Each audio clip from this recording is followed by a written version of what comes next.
Life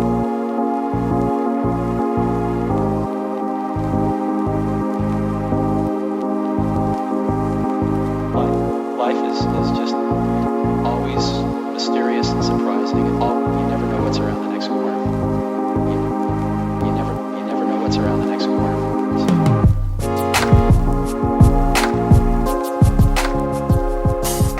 Banjir merendam ratusan rumah warga di Depok, Jawa Barat. Banjir terjadi akibat tingginya intensitas hujan yang melanda wilayah itu sejak Sabtu petang.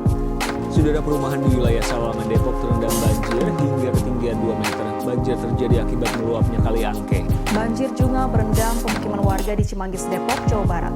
Banjir terjadi akibat hujan deras yang mengguyur wilayah itu Jumat kemarin. Longsor di wilayah sepanjang 300 meter dengan kedalaman 20 meter di Kelurahan Pasir Putih, Sawangan, Depok memutus total akses jalan penghubung dua wilayah. Di perumahan Tirta Mandala, Sukma Jaya, Depok, banjir diperparah dengan longsornya tembok pembatas perumahan hingga menutupi aliran Kali Jantung. Paling parah. Menyambut tahun baru ya ini paling parah ini.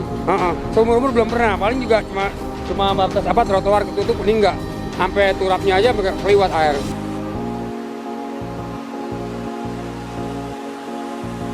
Warga sekitar bergotong royong membersihkan material reruntuhan tembok pembatas yang menghambat aliran sungai. Bogor, Depok, Tangerang, dan Bekasi. Sejumlah wilayah tersebut dilaporkan terendam banjir akibat hujan deras yang turun sehari penuh. Sampah-sampah pada ke bawah ini. Dari atas kan ada buangan sampah, jadi sampah itu ke bawah. Pak, banjirnya setinggi apa? Pinggang. Ada 1 meter lebih? Ya, sepinggang ada sih. 1 meteran ya?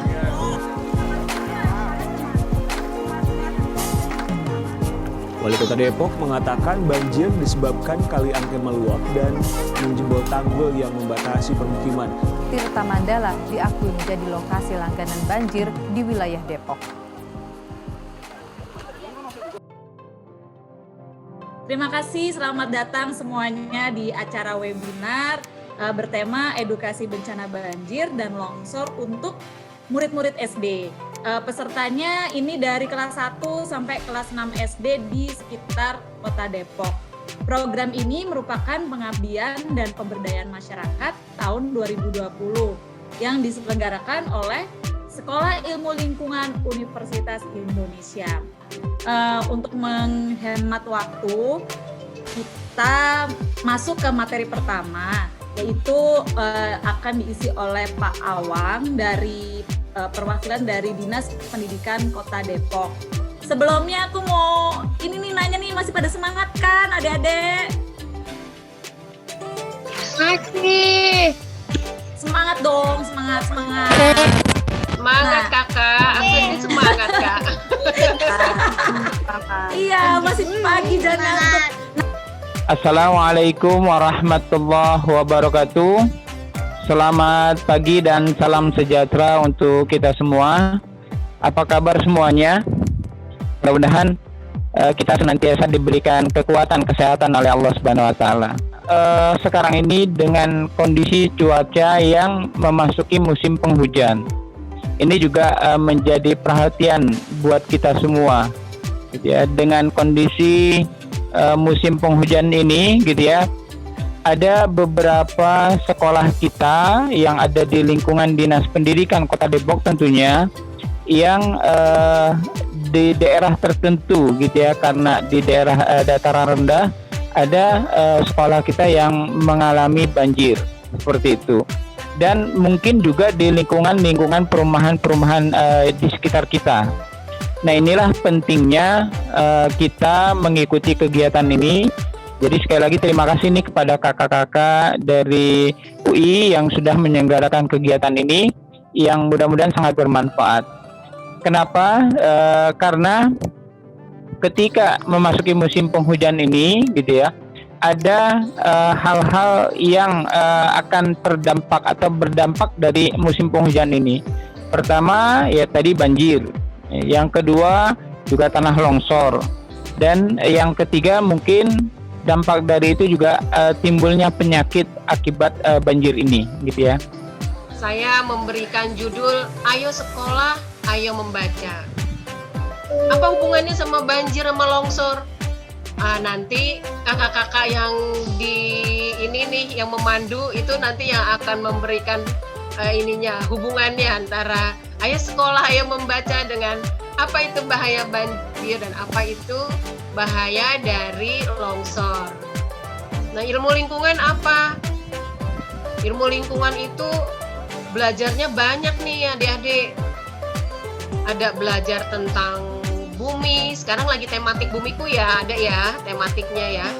Belajar tentang laut, belajar tentang ikan juga, belajar tentang kota, desa, belajar tentang pohon, hutan, belajar juga tentang sungai, danau, situ, belajar juga tentang bagaimana perilaku yang ramah lingkungan, bagaimana masyarakatnya.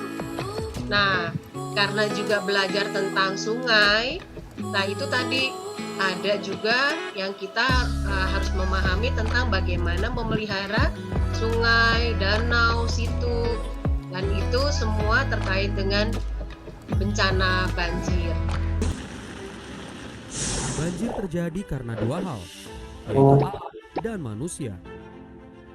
Faktor alam terjadi karena curah hujan tinggi, pasang air laut, dan sedimentasi di muara. Faktor manusia terjadi karena membuang sampah sembarangan, penebangan hutan, kurangnya resapan air, dan hindari untuk membangun pemukiman di bantaran sungai. Sebenarnya apa sih bencana itu? Apa saja ya sebenarnya di bencana di Indonesia itu? Bencana yang paling tinggi ternyata yang pertama itu banjir sendiri. Makanya kenapa kakak-kakak dari SIL-UI ini membuat acara untuk edukasi banjir, karena ternyata bencana tertingginya itu banjir. Ada lihat nggak ada anak-anak bermain banjir di sini? Kira-kira boleh nggak sih? Kan nggak boleh ya, karena mandi di air banjir itu ternyata bahaya. Iya betul, nggak boleh ya. Ini nggak boleh kayak gini. Karena apa? Karena di air banjir kita itu airnya jorok, kotor, terus penuh kuman, banyak sampah. Gimana kalau ada sampah di sini? Sampah makanan yang bau busuk itu harusnya kan diolah. Tapi ini kalau misalnya tercampur air banjir, terus adik-adik main di air banjir nggak boleh ya. Kemudian ada tapi itu ada tulisannya air penghantar listrik. Iya sebentar, ini kakak kasih tahu ya. Nah jadi air itu adalah penghantar listrik. Jadi kalau misalnya adik-adik deket ada kalau misalnya banjir itu hati-hati sama colokan listrik, karena colokan listrik atau kabel listrik itu bisa menghantarkan banjir. Bisa menghantarkan listrik. Jadi bisa apa? Bisa kesetrum kan? Kalau kesetrum bahaya banget. Nah, kemudian bisa tenggelam juga. Hati-hati ya kalau lagi berjalan di atas genangan banjir, karena kita nggak tahu di bawahnya itu apa, karena kan keruh airnya. Tangguh.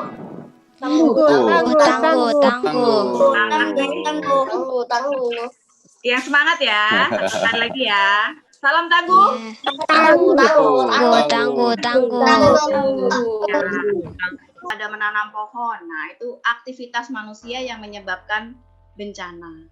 Jenisnya ada banjir bandang, ada banjir hujan ekstrim, ada banjir luapan atau kiriman, ada banjir rob, lahar dingin. Banjir lahar dingin biasanya ada di Gunung Merapi. Kemudian ada banjir lumpur. Next slide. Nah, ini kawasan-kawasan yang biasanya rawan banjir, biasanya di pesisir atau pantai, di dataran banjir atau dataran rendah, kemudian sempadan sungai atau di kawasan cekungan. Next slide. Nah, ini peta-peta yang menggambarkan saja Indonesia itu rawan banjir. Yang merah-merah ini, yang diarsir merah itu bahayanya tinggi. Makanya diarsir merah. Tinggi berarti dia punya potensi rawan banjir tinggi. Nah, ini tas siaga adik-adik. Tas siaga ini tidak harus bentuknya begini nih, orange. Tas apapun, tas ransel, lebih baik tas ransel yang bisa kedap air. Kalau kena air dia nggak basah. Nah, Ini kita harus punya di setiap rumah. Kenapa? Tas ini kalau terjadi bencana kita langsung ambil, kita bawa. Di situ ada kebutuhan kita untuk bertahan hidup selama 3 hari atau 72 jam.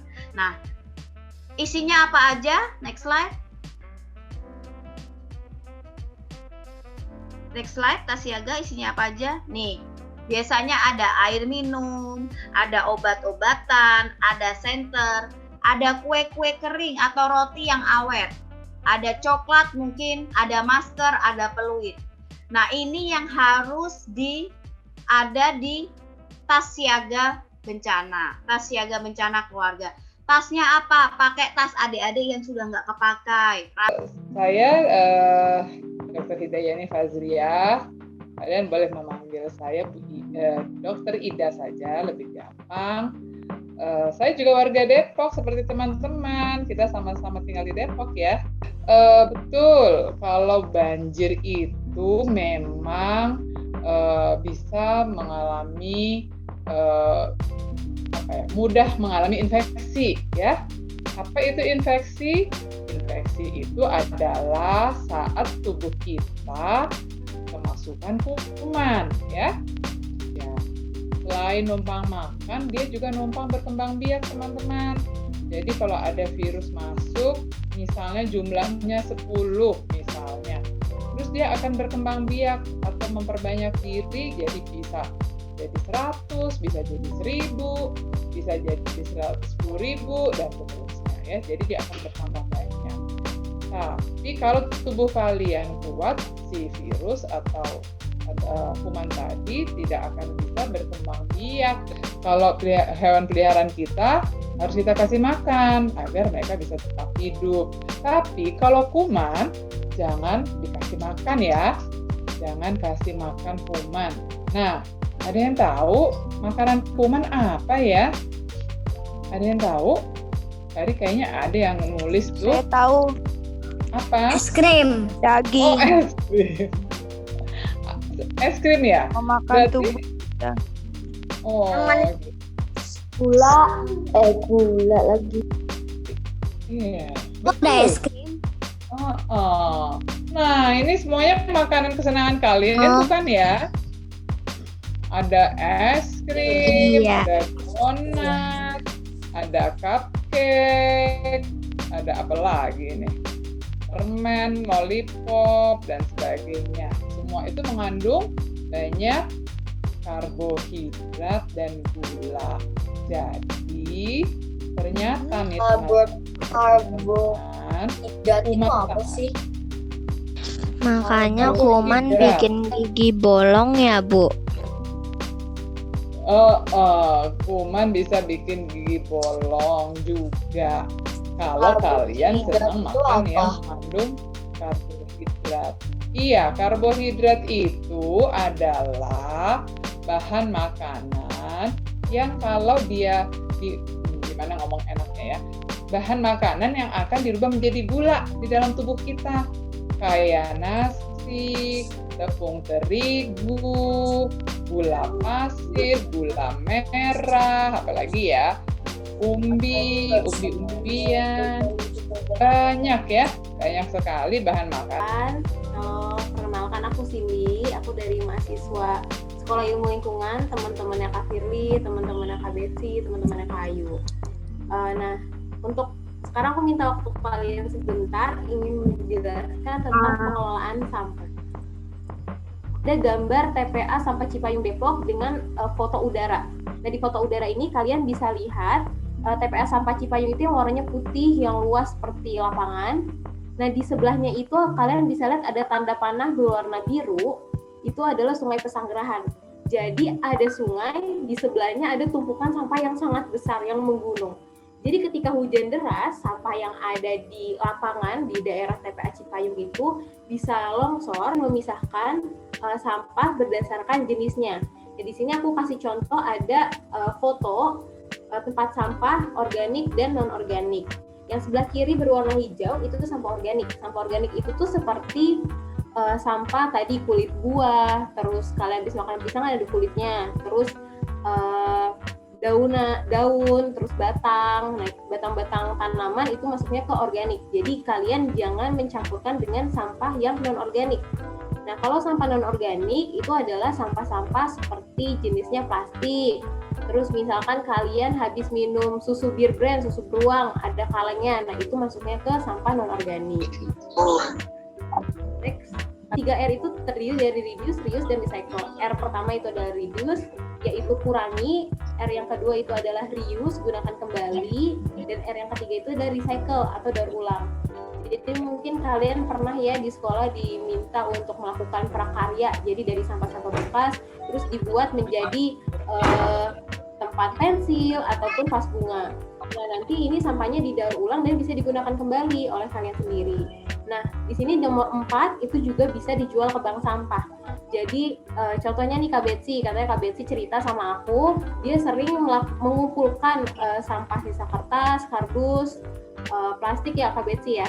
Nanti dijual ke bank sampah. Nah, itu bisa kalian lakukan karena aku juga melakukan, aku mengumpulkan misalkan habis beli minuman, gelas plastik itu aku kumpulkan, aku cuci, aku pisahkan, masukin ke kardus nanti untuk dijual ke bank sampah.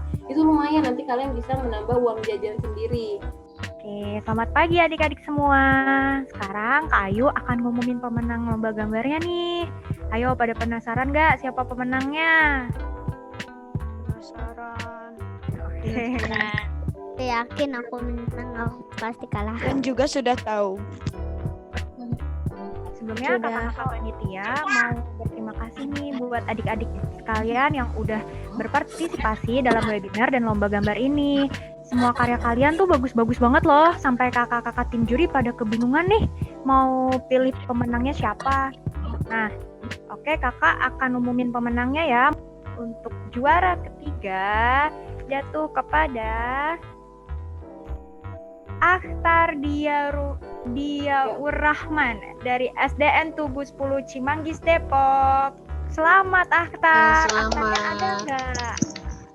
Ada. Selamat ya Akhtar. Akhtar. Oke, untuk lanjut ya, untuk juara 2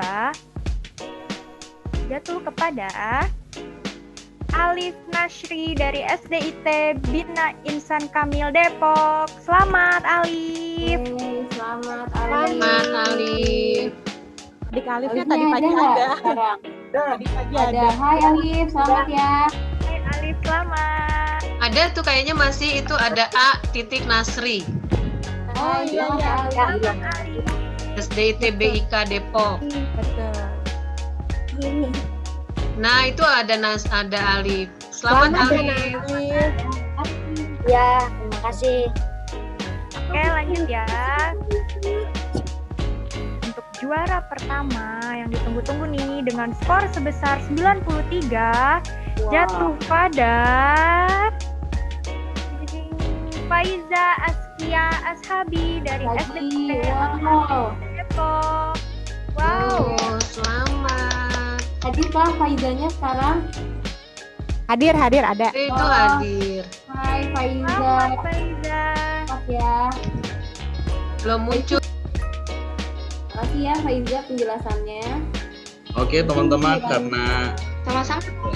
sudah melewati waktu, teman-teman pun mungkin akan ada aktivitas lainnya, maka kami cukupkan dengan selesainya pengumuman kompetisi menggambar ini, maka berakhir juga rangkaian acara edukasi dari kami.